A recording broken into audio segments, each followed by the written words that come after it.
हाय, Shilpa's kitchen मराठीमध्ये तुमचं स्वागत आहे. आज मी इथे खव्याचे मोदक बनवते. हे मोदक गणपती बाप्पांना तर नक्कीच आवडतील, पण त्यासोबत लहान मुलांना देखील आवडतात. तर त्यासाठी मी इथे गॅसवर पॅन ठेवलेला आहे. नॉनस्टिकचा पॅन घेतला आहे. त्यामध्ये पाव किलो खवा भाजत आहे.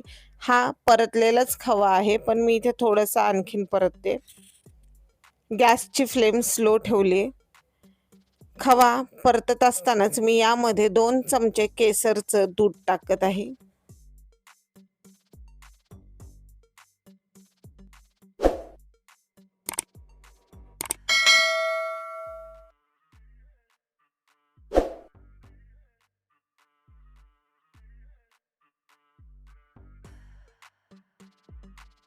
आता हा खवा आपल्याला परतून घ्यायचा आहे.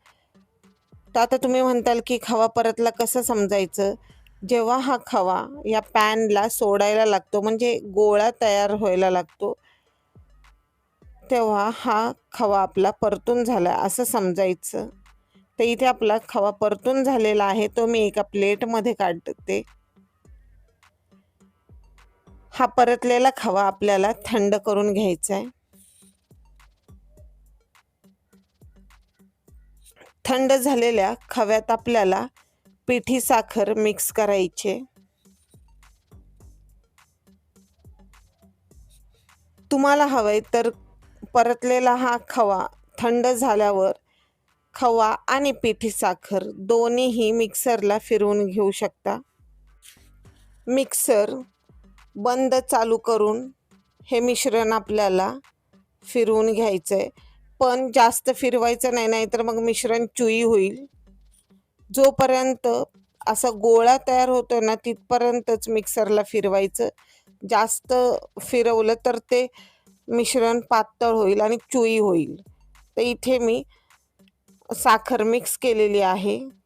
या मोदकाच्या साच्यामध्ये खव्याचं हे मिश्रण भरलंय आणि त्यापासून हे खव्याचे मोदक तयार केलेले आहेत.